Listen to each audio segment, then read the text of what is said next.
फिर आपके सामने आया हूँ। यहाँ पर कुछ ऐसी चंद बातें लेकर आया हूँ जो बहुत ही मुद्दत से दावा करते हैं सेकुलर लीडरशिप का, सेकुलर गवर्नमेंट का और सेकुलर सीएम का। जहाँ पर हमारे deputy chief minister mister Mahmood Ali कहीं पर ये बोलने पर नहीं थकते हैं कि हमारा चीफ मिनिस्टर सबसे सेकुलर है, और हमारे चेयरमैन वक्फ बोर्ड के वो भी कहते हैं कि सबसे सेकुलर सीएम अगर कहीं है पूरे इंडिया लेवल में। यहाँ तक कि हमारे डिप्टी सीएम ने ये भी कहा है कि अगर चीफ मिनिस्टर को कोई ओहदा सूट होता है इंडिया में तो वो पीएम का होता है। ये सारी चीज़ें हम आज तक सुन रहे हैं टीवी चैनलों पर, और ये लोग बताते हैं और हम सुनते हैं। ये सारी बातें स्टार्ट करने से पहले, इनके सेकुलरिज्म को खोलने से पहले और इन्हों कितने सेकुलर है ये बताने से पहले मैं एक चीज़ बताना चाह रहा हूँ।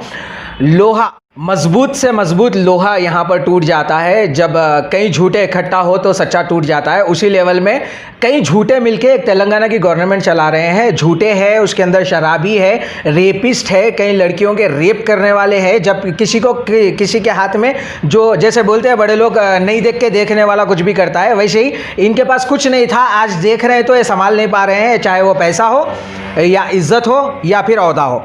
ठीक है, तेलंगाना के सीएम अगर सेकुलर है तो ये सारी चीज़ों को संभालते हुए चलना था। और मैं सलाम करता हूं लीडरों को जो ओहदे पे नहीं रहने के बावजूद एक मजलूम लड़की के रेप और मर्डर केस के लिए जाकर वेरीफाई करे और आवाज़ उठाए। और इंशाल्लाह ऐसे लीडर्स को आगे बढ़ने का मौका दीजिए, जैसे अमजदुल्ला खान है और रहमत बेग है जो एमआईएम की तरफ से गए थे। और मैं वो सारे जो ओहदे पे बैठे हुए हैं, वो चाहे एमपी हो एमएलए हो, उनसे रिक्वेस्ट कर रहा हूं कि भाई ओहदा मिलने के बाद भी आप ऐसे ही कारनामे करते रहिए, जाते रहिए, मजलूमों की मदद करते रहिए, ना कि जो ओहदे पे है वो जाए और जो ओहदे पे नहीं है वो जाए।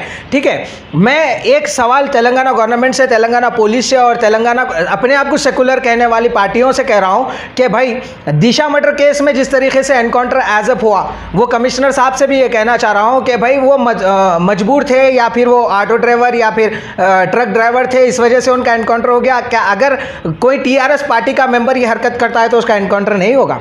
क्या वो लड़की और ये लड़की नहीं है? तो ये सारे अगर आप सेकुलर है तो आप इसके ऊपर भी आवाज़ उठाइए, लड़की को इंसाफ दिलाइए। सारे लीडरों से रिक्वेस्ट कर रहा हूँ, जो ओहदे पे है और जो ओहदे पे नहीं है, उन सारों से। और जो इसके ऊपर मेहनत कर रहे हैं उनको सलाम करता हूँ। इंशाल्लाह जो है ना, आगे हम भी इस मसले पर मेहनत करेंगे और करते रहेंगे। अभी चलिए दूसरे मसले पर। दिशा केस में जिस तरीके से फास्ट ट्रैक पर लोगों को एनकाउंटर किया गया था, वहाँ पर विदाउट इन्वेस्टिगेशन या इन्वेस्टिगेशन हुआ था, उसी फास्ट ट्रैक पर ये मजलूम लड़की का भी केस लाना चाहिए। लेवल में आप इनको भी सपोर्ट करना चाहिए जिस लेवल में आपने दिशा को सपोर्ट किया है।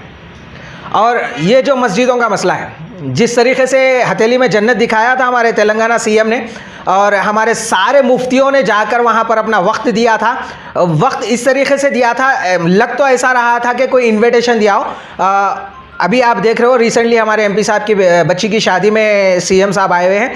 तो मैं जहाँ तक सोच रहा हूँ वो मस्जिदों के लिए गए थे या फिर वो इनविटेशन के लिए गए थे, थोड़ा कंफ्यूज हूँ, पता नहीं, पर मस्जिदों का इंसाफ होगा। जैसे सीएम ने कहा है, सेकुलर सीएम जिसको हमेशा डिप्टी सीएम कहते हैं कि सीएम नहीं पीएम बनना था, वो बहुत सेकुलर है। तो वो सीएम साहब से ये पूछना चाह रहा हूँ, मस्जिद आप कबूल कर लिए कि मस्जिद टूटी है और आपने तोड़ा है, तो वो मस्जिद, मैं हमेशा ये कह रहा हूँ कि वो मस्जिद की जगह पर मस्जिद आप जब तामीर करना है तब तामीर करिए, पर वो ग्राउंड को क्लियर करिए और वहाँ पर मस्जिद, वहां पर नमाज पढ़ने का परमिशन दीजिए, अपनी सिक्योरिटी हटाइए। जब आप कबूल कर ले हो कि आप गुनाहगार हैं, आपने मस्जिद को तोड़ा है, तो वो मस्जिद की जगह पर नमाज होना ज़रूरी है। और वो कुरान और वो जितने भी जानिमाज आपने जहां कहीं भी रखा हुआ है, उसका जो भी डिक्लेरेशन है दे दीजिए और नमाज की वहां पर पाबंदी करना शुरू करिए। आज देश का किसान किस तरीके से परेशान है, हम उस देश के वासी हैं जो हमको अनाज देता है, उसी को हम परेशान हाल में छोड़ चुके हैं। तो हम अपनी आवाम से और अपने पॉलिटिकल पार्टी से इससे ज़्यादा उम्मीद रखेंगे भी तो क्या रखेंगे भाई।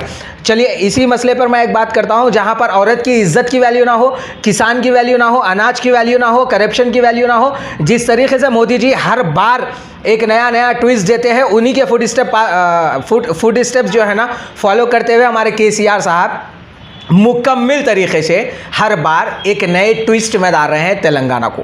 कभी मस्जिद का इशू, कभी रिजर्वेशन, कभी मुसलमानों के लिए, कभी हिंदुओं के लिए, कभी निज़ाम के लिए, कभी नरसिम्हा राव के लिए, कभी उनकी बेटी के लिए, तो कभी कोई कायद के लिए। तो इनको कौन सिखा रहा है ये तो पता नहीं, पर इनको जो भी सिखा रहा है वो मोदी के बहुत करीब है और इनको वही रास्ता बता रहा है। और वो अपने ये रास्ते पर चलते हुए अपना कैरियर, अपना जो भी आगे टीआरएस पार्टी को आगे बढ़ाने का जो भी मसला है वो ख़त्म कर रहे हैं। TRS party public selected party है, तो पब्लिक के लिए सबसे पहले टरना चाहिए, ना कि अपने वर्कर्स के लिए। अभी ये मधु यादव जो है टीआरएस का कोई वर्कर है जो एक नाबालिग बच्ची के साथ रेप और उसका मर्डर किया है, तो इस मसले में ज़्यादा से ज़्यादा कॉन्सेंट्रेट करना चाहिए और इस मसले में जल्द से जल्द सज़ा होनी चाहिए, सज़ाए मौत देनी चाहिए उस बंदे को, तभी जाकर कुछ हो सकता है।